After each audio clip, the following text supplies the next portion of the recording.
Welcome back to Backward Point Podcast. And if you are a Babar Azam fan, then congratulations, because your man has finally been in the runs. But at what cost? The fans want to know, do they want a Babar Azam 45 or do they want a Peshawar Zalmi win? With me as the expert of this answer with me is always my brother and co-host Peshawar Sayed. If Peshawar Zalmi spends half the money as they do on the budgets of their anthems and music videos, on their draft picks and their data analysis, maybe they would have more wins today. How many more wins do you think they could have pulled out of the 5 games or the 4 games that they've played? Look, At least one more. I think what you mentioned is actually a very big dilemma right now for the fans, because when Babar Azam does not score runs, Peshawar Zalmi is winning. And today, when he did score runs, he top scored, I believe, for Zalmi, and they ended up losing. Well, that's not entirely true because Babar Azam didn't score runs in the first 2 games and they lost those games as well. So, But the biggest win in the history of the PSL by the number of by a margin of runs was their last win, and in that match, Babar got out for 2 runs. So again, I'm damned if I do and damned if I don't. That's Babar Azam right now. I'm glad we started with that, but I don't know where else to go except to Sendwave. And with that message, the easiest money transfer company right now, Sendwave, is here. You will never be damned if you go to Sendwave. Never be damned to go to Sendwave. Sendwave has because they have the best rates. Competitive rates. Competitive rates. You tell them, Bashar. Competitive rates. They've got an easy-to-use app. It's fast. It's secure.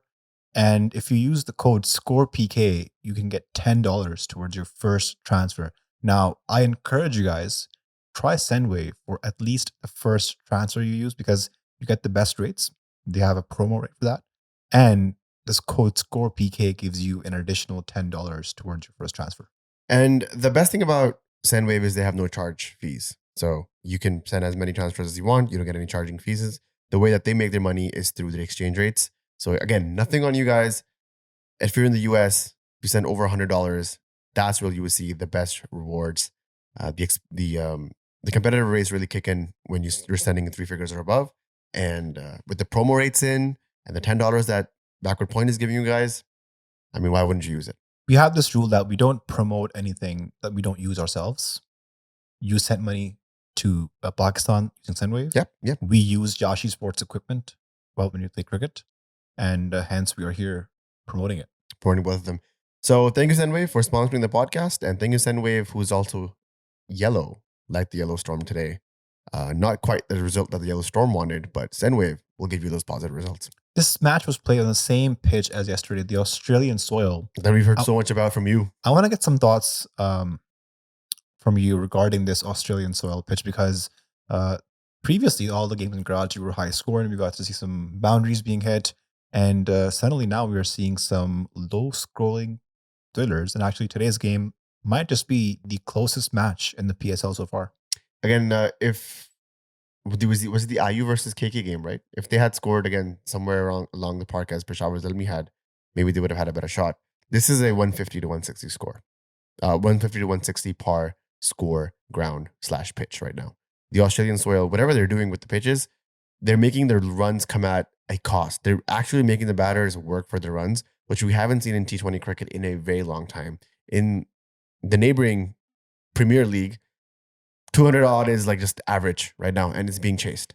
And in a situation like this, where the Australian soil has come in the Karachi ground, which is notorious for being a batting paradise and a bowling nightmare, has just been reduced to, someone like Amir Hamza looking like Glenn McGrath out there, man. Swinging it both ways, seaming it off the pitch, bounce, staying low, like incredible spell. And as somebody who has missed that balance between ball and bat, I'm not saying this is the right answer because now this is skewed the other way, which is like it's just tough to get runs off the bat. But, in the entirety of it all, maybe this is some sort of balance. Now, you made fun of me yesterday for my dad jokes when I said that if David Warner plays on this pitch, this Australian soil pitch, is he virtually playing at home? Now, the top scorer of this match is David Warner. So do you think there was some sort of unfair advantage that David Warner being an Australian playing on an Australian soil pitch? I don't know what you're trying to make happen, but this is not it. The Australian soil has nothing to do with Warner's good patch. Honestly, this was the first 50 he scored in this PSL, and it was A, timely, B, a captain's knock, and C, you can see the way that even David Warner was struggling through his innings, that this was a tough pitch. And so I've already seen trolls online talking about the 40 ball or whatever Babar's score was, 45 off 40 or something? 46. Yeah, 46 off 40. It was not a bad knock.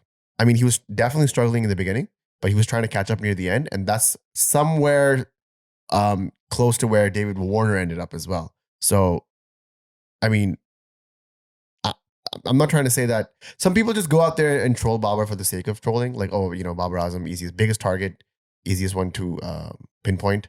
But you got to give the guy some props every now and then as well. Let's talk about the beginning, because I tuned in exactly 11 a.m. EST when the match started. And a lot of the Babar supporters were like, okay, thank God Karachi has no left arm pacer. So the matchup against Babar Azam will not be there. Babar might have a better chance at scoring runs. I think they forgot that Mir Hamza is playing for Karachi Kings, and Mir Hamza was against Babar Azam in the first over. And the second ball Babar Azam faced, in swinging on a length, Babar goes across, wraps his front pad, umpire gives it out, and the face, not on Babar Azam, but the face of Saim Ayub was one to see, because Babar comes out and I'm not sure, does Babar consult with Saim Ayub, or does Babar just have a conversation with Saim and be like, I'm taking the review because I'm Babar Azam? So something very similar happened later in the innings. I'm going to come back to that moment where when Babar Azam was definitely out, he went to Haris. Haris was like, that's hitting middle, man. I don't know what to tell you. And Babar was like, something about a bat. And then he reluctantly took that review. In the first instance, again, I think Saim Ayub has the weight of not just the Zalmi, but the fandom of Babar Azam on his shoulders when he goes out to Babar and says, I don't know, man, look pretty straight to me. But Babar being Babar, he's like, I will take the review on myself. And he does. And honestly, 2 good reviews from Babar in this game. That review saving his life there. And then the first ball of the second innings, which we'll also get to. Good review there as well. What's happening with Babar? We talked about this in the last few podcasts, actually, that Babar Azam's matchup against left arm pace. He is averaging, before this match, 0.75 against left arm pace in the last 12 months. In comes Mir Hamza, in swinger. I'm not sure exactly why Babar went across so much. If you pause the ball at the time the ball hits his pads, you can literally see his leg stump in the picture. Yeah, I don't know why he's walking across the left arm of that, especially when the ball is swinging back in, especially on a pitch like this where the ball was seaming and swinging. And so all you had to do, if you were Babar Azam, was watch the 25-minute highlights from the game that was played before this. And you'd have a pretty good analysis of how the pitch is going to behave. Him walking across and just trying to, I don't know, play it on the up. Difficult to watch, but you and I here, armchair experts, are telling Babar Azam he has this weakness, then everybody else is going to exploit it too. So Mir Hamza, him being who he is right now, swinging it at 130, 135 in and out, that was always going to be the matchup. And if you were a betting man, Bashar, if I asked you yesterday, Mir Hamza gets Babar Azam out, would you put money on that? I bet you would have put a lot of money on that. Absolutely. I think I even messaged this in the Discord chat, because I'm in the Discord chat as well, in and out. And somebody messaged saying that good thing Babar is playing against Karachi, who has no left arm pacer. And I'm like, you're forgetting Mir Hamza is playing for Karachi Kings. And there was a video released yesterday. I think it was a mid-innings analysis or a post-match analysis, where it was Mark Nicholas standing with Wasim Akram and Waqar Yunus. And my boy Wasim Akram was back at it again, in swing like this and outswing like this. But you got to practice the outswing a lot, because these muscles right here need some time to develop, and early on there will be a dip in pace. So I think legend. I think Mir Hamza had watched that video, that analysis. He came out, and believe me, he looked like a second coming of Wasim Akram. And we were talking about this in the Patreon chat, and Shah said that if only Mir Hamza had 10 kilometers more in bowling speed, he could have a different bowling career altogether. Totally, man. That first spell was absolutely lethal. And we talk about making Babar Azam look like a silly duck in the second delivery of the game. I think the worst framing was the one where he dropped the catch. Because if he caught him there, I forget. He was 2 off 7 balls. 2 off 7 balls. That would have been worse, because he had eaten up a big chunk of the deliveries. In T20s, the resources are limited, so you gotta make them most of the deliveries you get. But such a dolly, man. Squared Babar Azam up. Babar had no idea what was going on. Ballooned up. Honestly, anybody could have caught that, and I think Mir Hamza should have caught that. Like that was in the air. just enough that he got a good look to it, got a good hand to it. If Babar gets out at 2 out of 7 there, the trolls are back. Mir Hamza's first spell in the power play, 3 overs, 1 wicket, 5 runs. And Babar Azam at one point was 10 runs off 20 balls. Almost gave me flashbacks of his innings against the USA last year at the T20 World Cup. And I don't want to remember that innings. Kind of PTSD for me. What do you want to talk about that innings? No, just like what kind of revelation are you trying to make here? I just wanted to bring those horror Are you memories trying back. to say KK is as bad as USA? What is the implication here? No, I'm just saying that Babar has this tendency of just going into a shell in the power play. And if he did get out in that moment, then he's just given Zalmi a horrible start. Like he was able to come back and thanks to a few poor deliveries from the Karachi bowlers, some down the leg side balls, some just like loose deliveries, Babar put that away, and he is that good of a batsman to do that. But there was a bit of luck on Babar's side, and I think that is the sort of luck you need as a batsman when you're going through a bad patch. I mean, we did skip the gun and talk about his dismissal, but did you see how long it took him to take that review because he was so underconfident and that looked so plumb? And then once he saw the 3 red lights go up, he walked back and the disbelief on his face. And then not only that, the weight of the pressure has gotten to him. There is no other way to say it. The pressure of being Babar Azam has gotten to Babar Azam. There's only so long you can walk the walk. There's only so far that you can talk the talk. You eventually have to walk the walk. And Babar Azam, I don't know, he's internalized all this BS around him, the media, the social media, the noise. He's internalized it. No one's insulated from all of this. And so now he's either, this is my theory, either he's drank the Kool-Aid of his own hype and there's no way for him to get off of that high right now. And so the only way to do that is to get runs, and he's not able to do that. So now there's only 2 things that can happen. When the high is that high, the low is even lower sometimes. That's what's happening. And you can see that one image of him just walking back, scoring 40-odd off 40-odd deliveries, and you're just like, man, what happened to this guy? He actually walked back even before the 3 reds came on the screen. So he basically knew it was going to be out. I would love to see some sort of data on Babar Azam's reviews. If somebody has that, if they can comment that below on Babar Azam's reviews, how many of them were successful. I'd love to see the numbers on that. Another point of concern has been Saim Ayub in this PSL. He had 150 off 38 balls, which is a bit of a slow knock in terms of Saim Ayub standards. And he's just been looking rusty ever since he came back from injury. Thoughts on Saim? Yeah, I think rusty is a good word. Today was a difficult pitch. He tried a square cut of delivery from Mir Hamza that hit his sticker. That's how high on the bat it hit him. So he had there was a disparity on where he thought the delivery was going to be and he actually connected with the bat. I don't know, give him some time. He's come back after a very, very serious injury that had him away from the game for about 3 to 4 months. And it does take time to get your footing back in, even though he did score 50 on arrival. I would say let the tournament play out. Don't judge him on any specific metric. Just I would like to see him in the flow of runs again and not get out so cheaply. Thanks to cameos from Mohammad Haris, Hussain Talat, and in the end, Alzari Joseph, Zalmi got to a pretty decent total, I would say, on this pitch. 147, given the conditions, was a competitive total.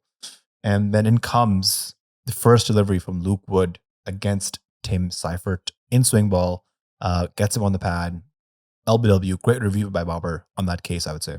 Yeah, I thought that was a bit higher, to be honest. And Babar was adamant. He took the review with 2 seconds left. And what a call there. That's completely shifted the momentum on Zalmi's side, because I feel like when Zalmi came out to field, the game was hanging on a balance. And then that wicket completely moved him over. And I thought that Zalmi should have honestly stopped this chase. But I stand by my ground when I say that because this was an Australian soil pitch and the match was being played in Karachi, these 2 things go hand in hand with David Warner's success. David Warner is the captain of Karachi Kings, and Karachi Kings was playing at the home ground of Karachi, and David Warner was batting at the home soil of Australia. Now, there's only one transition from that, and that is Yashi Sports being Canada's home of cricket. See that home thing going on? How often do you work on these? It just happens. Honestly, you ask Chris Martin how he wrote The Scientist, he says 5 minutes. 5 Some of the greatest hits just come to you. I don't try. If I try this, it'll look like I tried. And this is one of some of your greatest hits, by the way. Just the ad rates are just on par. Please continue. I appreciate that. I stopped you in between your symphony. But now, please. so because Karachi was playing in Karachi, Australian soil pitch, David Warner, Yashi Sports, Canada's home of cricket, they've given us the exclusive code BP10 for 10% off your next purchase at yashisports.com. If you're looking to buy cricket equipment in Canada, in North America, Yashi Sports should be the only go-to spot because they've literally got every single thing you can imagine. From cricket shoes to helmets, thigh pads, gloves, chest guard if you're scared of the short pit stuff. And I myself used a Yashi Sports branded thigh pad. It's a replica of a Moonwalker thigh pad, but it is a lot cheaper and it works the exact same way. I can tell you from my experience. And they've also got free shipping on orders of $3 up. Guys, it's end of April. You guys should probably get your cricketing needs sorted out. Use Yashi Sports, use our code, get that 10% off, get your stuff in order, and play some good cricket this season. On a serious note, that knock from David Warner was a very sensible knock because he anchored his way through. He took singles and doubles. He hit the odd boundary when needed. And he looked like a guy who had 13,000 runs in T20s, a guy who has seen all the scenarios in his playing career, and he was using it to the best effect on this pitch. Yeah, it's very rare that you see this kind of professionalism coming out from the PSL, to be honest. And David Warner was one of those signings when that happened. We thought that at least one thing you know for sure as an Aussie, as a guy who's as aggressive as David Warner is, you're going to come out and see some just genius tactics at play. And this chase was one of them. I think he got out a bit prematurely and he was really bumming himself out when he got out to who was it? I think Wood gave him a blister bolt. We'll talk about that because I think that Babar's captaincy there was actually quite good, getting Wood back in there. But Warner, he had already done the damage. 127 strike rate. It seems low. Again, it seems low, but he's not out there chasing 210. He's chasing 148, just 7.5 and over. He can do this with this run rate and still come out the victor. And I think David Warner, he brings a sense of professionalism and the genius that he is with 13,000 T20 runs. He brings that into the PSL. Not only does it validate and legitimize the PSL, but he gives us run chases like this that just help us. You know, it brings closer games into play and brings it down to the wire, last over finishes and whatnot. And it wouldn't have happened if somebody else was captaining Karachi Kings today. Ali Raza continued to impress in this match. If you ask me so far in this entire PSL, I think he is the find of the tournament. Well, we found him earlier in the under-19s, but I never saw how fast he could bowl. And then last game, he was clocking in 146. This match, he also clocked in 146 kilometers. So I think it's really good signs. And I also got a chance to see his bowling action a lot closer. Just his run up, his gather, his follow through. He has a very clean bowling action. I don't think he is injury prone. The only thing that I would say is he needs to work on his physique and his fitness. And hopefully he can go on to eventually play for Pakistan in a few years. Not immediately, because the PSL, I think, is a platform to identify talent and then develop it on the domestic level. And I actually feel like he's going to be a really good red ball bowler because he has a 10 for in the final of a domestic tournament. He's got that consistent line length, and because his action is so smooth and repeatable, I believe he can bowl that shoe box length consistently. Ali Raza born March 18th, 2008. Bashar, do you remember what you were doing in 2008? Probably. I can't. I think that's probably when the 2008 Asia Cup happened in Pakistan. Yes. Where Pakistan chased against India. It was a pretty big total thanks to Yunus Khan and Misbah ul Haq. That's around about the time that Ali Raza was born. So like if you can have that memory off the top of your head, Ali Raza is a young and he's only 17 years old. So he will most likely, under the right leadership and right guidance, should pick up some weight, should pick up some more of a cadence in his bowling and just get those reps in. Give him 24 months. Don't let him touch any international cricket. Bring him in 2027. Let's talk about that 2028 T20 World Cup, bro. I'm already planning for the 28 Olympics and the T20 World Cup.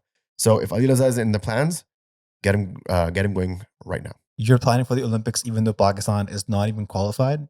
Because again, it's the top 6 teams that are in the rankings. I think that's a very flawed thing. I think we should talk about that eventually, maybe after the PSL or whatnot. But do you want the qualifiers for not necessarily, but 6 is such a random number. Go 8.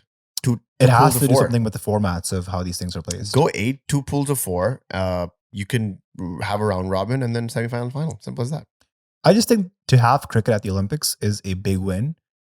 This has to probably go with how they negotiated it's going to happen. Maybe it's like 6 teams. Everybody plays each other once, and the top 2 teams play finals, or is it like 2 pools of 3? I feel like it's two pools Knockout. of three. How much time do you have in the Olympics, right? You Not don't much really time. have that leeway that you would have in a Champions Trophy or in a World Cup. So you got to get those games in, and got to get those games in fast. But I think in order to make this the Olympics a financial success, India has to play the most number of games because as I've been doing a lot of research, I've been listening to a lot of podcasts regarding the IPL on Indian cricket. The one that I referred to a few podcasts ago was a Acquired. podcast called Acquired, which did a 4.5-hour episode on the IPL, its origins, its financial success, and how it is up there with leagues like the NFL and the NBA in terms of broadcasting and revenues. So yeah, back to my point. India has to play the most number of matches because that's where you get the broadcasting revenue. And that's how you can prove to the Olympics that this is going to be a financial success. I agree. And So if India plays, again, in that 3-pool format, 2 teams of 3, and if India hypothetically got knocked out in the first group, that's going to be a flop. yes, it is definitely a ploy to appease the Indian viewership because that's a huge base there that would tune in, and I think they saw those numbers with the Neeraj Sharma and Arshad Nadeem, just that javelin throw being such a huge thing in the subcontinent during that time, definitely capitalizing on that momentum. But even still, I think there is prestige to the Olympics. At least that's true, and people are gonna battle their hearts out, even if it's just not India. It's gonna be everybody else. And if Pakistan has that forward-looking mindset, Ali Raza for that LA28, get him ready. Khushdil Shah today with the ball, 3 overs, 3 for 20. Economy of 6.6, 8 dot balls. And then Khushdil Shah coming in 23 of 17 balls and finishing the match. Now, this to me looked like Khushdil Shah was balling like Rangana Herat and he was batting like Michael Bevan. Now, if you're too young, you got to Google those names to find out who I'm talking about. Honestly, that's a really deep cut reference. Even I got to Google how Michael Bevan batted. I know Rangana Herat, that's my time, but Bevan is way before me. Michael Bevan, also known as one of the greatest finishers in ODI cricket. I believe he has one of the highest averages in ODI cricket. Almost a third of his entire knocks in ODIs are not outs. That's Mikey Beebe right there. So Khushdil Shah, Michael what? Mikey Beebe. Mikey Beebe. Okay. Don't like Australians take like nickname everything. Everything's Stocky. Everything's Beebe. Everything's Warney and Cheney and Mikey and Clarkey. Yeah, like Ricky Ponting. Beebe. His name is Ricky Ponting, and then Punter. But that's punter. Yeah, that's different. But you can't really. It's tough to put an e suffix with Ponting, and Ricky is already Ricky, so Punter. Punter. But like most of them, everybody else is like just Huey, Warney, Stocky, all that. Like there's this the Boston accent going on in there a little bit as well. That's why I said Mikey Beebe. Okay. Correct me if I'm Sounds wrong. like you're saying Mikey Beebe. Hey, whatever you hear is what you hear. I take no responsibility for that. I actually think if Zalmi had not given as many extras, they could have been a lot closer. And especially their no balls hurt them a lot because there was one no ball, that Ali Raza ball. It was a waist-high no ball to David Warner, which was initially not called, but then they reviewed it. It was a no ball. And then the free hit went for 4. So in a game where you're defending 147, these small margins count a lot.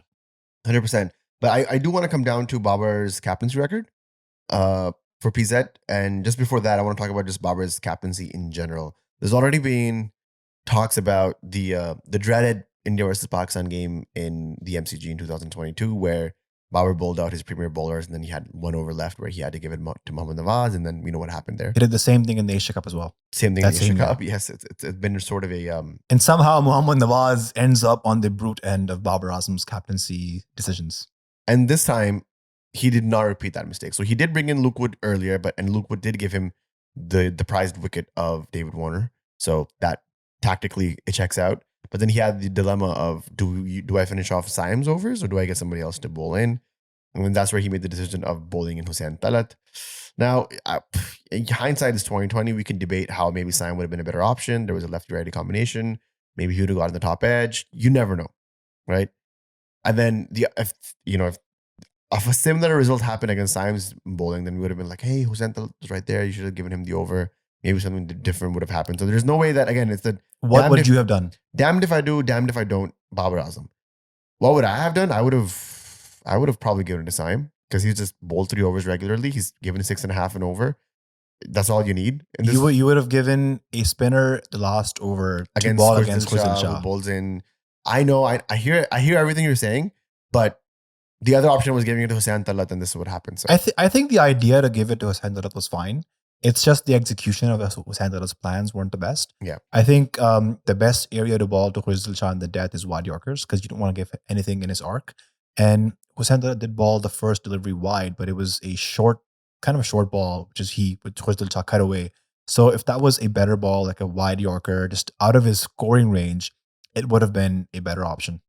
yeah, I mean, again, in hindsight, 2020, everybody has an opinion on this. I think you should have gone with the seasoned bowler who's already bowled 3 deliveries. Even if you get smacked, Hussain Talat got smacked too. This is the issue I have with Zalmi's just general playing 11 squad.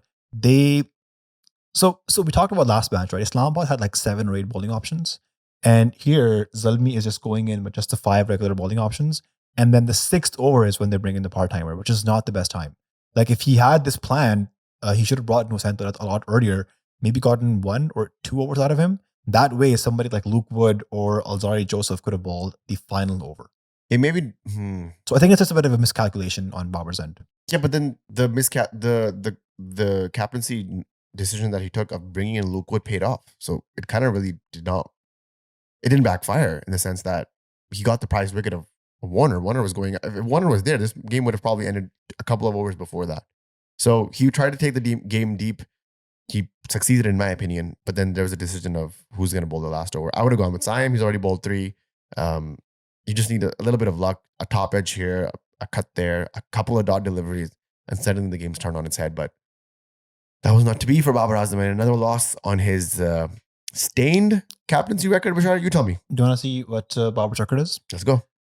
26 matches, 12 wins, 14 losses, and a win percentage of 46.15. Now, this is the lowest win percentage for any Peshawar Zalmi captain, and Wahab Riaz is also on this list. He's a captain of Wahab Riaz is captain Peshawar Zalmi, 28 matches, 13 wins, 14 losses, win percentage of 46.42, so about like 0.17 more than Babar.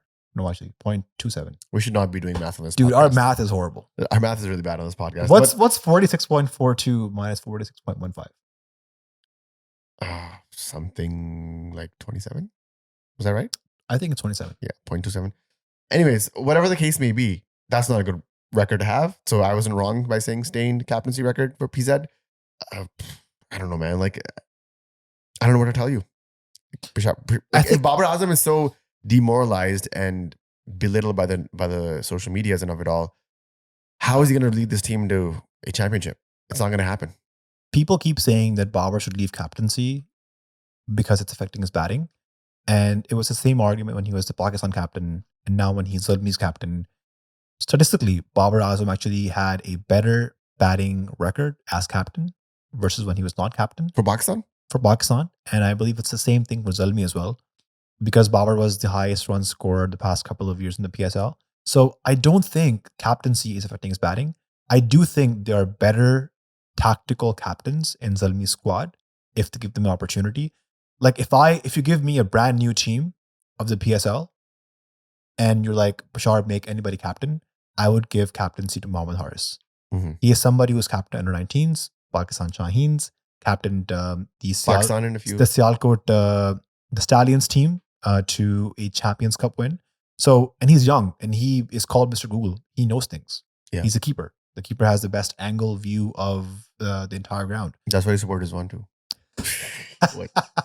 Did I say something? So I would give somebody who's better tactical thinker captaincy to for the Zalmi team. Or why not give, if we take the captaincy as a democratic position in the government, then a prime minister has his ministers who advise the prime minister about things.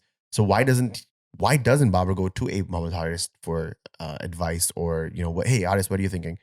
That would better inform his decision than just running a solo dictatorship, no? It doesn't look good on the optics if Babar is going to a younger guy like Haris for advice. If Dhoni can go to like Ganguly and Tendulkar and be like, hey, what should we do here and whatnot? Well, they're seniors and Haris is junior. Yeah, but Haris is the next up and comer.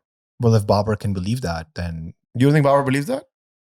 look, I think there's something happened in 2024 where Haris' relationship with both Babar and Rizwan got tainted because they were the ones who initially brought him in the team, but then they also dropped him for just dumb reasons, right? Oh, he had a bad PSL, so we dropped him. But also, Fakhar Zaman had a bad PSL, but he was in the team. And so I feel like Haris felt a bit betrayed by Babar and Rizwan. They were both his heroes. And he is a bit sensitive. He is a You bit could feel sensitive, and yeah. So wears his heart on his sleeve, says everything that comes out of his mouth. and sometimes it doesn't really bode well. It doesn't for him. convey the message isn't conveyed as effectively as he wants it to. So maybe, And there were very serious reports of both Haris and Saim wanting to leave Zalmi before the draft. mhm. So it just, I guess, tells something that maybe they're getting better opportunities elsewhere, or the environment in general in Zalmi is not very supportive of their growth. One thing is for sure that Zalmi, even though they've been on this horrid run, somehow make it still in the top 4 of this PSL. Explain to me how that is. Maybe the first answer that comes to my mind is that MS and QG just have been worse than the rest of the lot. So even if Peshawar Zalmi is having a little bit of a bad patch, they're worst off. But I think that Zalmi will make it through to the qualifiers nonetheless. I think so too. I feel like the table that is in front of us right now, which let me just pull it up real quick so we can discuss this. Oops. The table that's in front of us right now is probably the top 4 that you will see end up at the end of the season. And you guys can quote me on this. IU is number 1, Karachi Kings is number 2, Lahore Qalandars is number 3, and Peshawar Zalmi is number 4. I believe these are your top 4 locked in for the qualifiers and semifinals. I think it's a bit too early to say anything. I'm calling it. Because Multan have yet to play any home games. So they have, I think, 5 games in Multan. So they could easily turn things around if they get the combination. You're saying that right? Multan will go 5 for 5 at home? They can. They can easily go, yeah. And actually, we've learned from the past PSL that teams who peak at the right time tend to win. So Multan, yes, they've lost 3 games, but maybe if they're learning from each loss, and if they're trying to get the perfect combination, then their next games could be crucial. We're not even halfway to the entire tournament. Cricket is a game of momentum, and Multan has lost it. But you can always gain momentum. You need some miracle. And honestly, home games might be an advantage for sure, but I don't see it happening. A win here, and then they need to win at least 2 or 3 games consistently to get that momentum back. I don't see that happening. Are they going to beat IU? I'm just glad the Karachi leg of the PSL is done. And I have a neck strain today, so I just want to end the pod here, but I want to do a bit of BP. How'd you get a neck strain? I slept in the wrong position, man. You're 40 years old, man. Dude, you have acidity. You have acidity. I have a neck strain. What is happening on this podcast? I talked about GERD like 3 podcasts ago. Now you have a neck strain because you slept. Guys, come on. I want to end this with some BP trivia. And I want you to be guessing the top 5 6 hitters in the entire PSL history. Go. Asif Ali. Number 2. Sahibzada Farhan. Nope, he hasn't played as many matches. Okay. This is the entire PSL history. The entire PSL. Okay. So it's not the season. This is the season 1 to season 10. Asif Ali still. That's number 2. Misbah Haq. Misbah, nope. How would Misbah? He's only played 3 seasons. Okay, so I should probably be picking somebody who's played more, like the entire. Babar Azam? Nope. Rizwan? Nope. Ooh, this is tough. How many Pakistanis are in there? All of them? There's 4 Pakistanis and just 1 foreign batter. Radi Rousseau? Yep, Radi Rousseau is that's always a number 4 on the list. It's an easy bet. If you ever need a foreign player in the PSL, Radi Rousseau is most likely your candidate. Okay, so I got Asif Ali, Radi Rousseau, Fakhar Zaman. Fakhar Zaman is number 1. How many does he have? He has 112. Okay, and Asif Ali has 90. That's good. That's good stuff right there. So you got him 3 out of 5. 3 out of 5. Can you give me some assistance on the next 2? The thing is, if I give you assistance, it might give it away. I'll tell you, one of them was a former Zalmi player. Shahid Hafeezi? Nope. Former Zalmi player. Iconic PSL batter. Opener. Shahid Khan? Nope. Didn't play for Zalmi ever. Okay, my bad. It's iconic Zalmi batter. Just insane runs in the PSL. Piling on runs. Okay. And then there's one name left, and this might be the toughest one for you to guess because even I saw his name. Like, how is this guy on this list? the most sixes is a Pakistani player. Yes. And I think in the same lines as the most matches playing every season. Shoaib Malik? Yes. Okay. Yeah. Number 5. Yeah. And that's a crazy list, by the way. Interesting stat is that Asif Ali has the best balls per 6 ratio. Yeah. So I think he hits a 6 every 8.5 deliveries. That's pretty good. And it's surprising he hasn't played a single match this season. I mean, there's just LQ isn't finding room for him right now. They're on a little bit of a roll, and Asif Ali does not fit that cog yet, but I do believe that you'll see Asif Ali pretty soon in the PSL. On that note, guys, thank you for tuning in. Thank you to Sendwave. Thank you to Yashi Sports. Thank you to you for tuning in. We didn't get your predictions for the next game. Tomorrow, Multan Sultan versus Lahore Qalandars in Multan. Home game. Multan to win. Multan to get the first win. Wow, you've never been that quick for a answer before. So Multan is definitely going to win, in your opinion, tomorrow. Multan agenda. Okay, we'll see. Multan tomorrow. Sorry, you were giving your closing remarks. I interrupted you. Thank you for tuning in. We'll catch you guys soon on the next episode, PSL Daily number 9.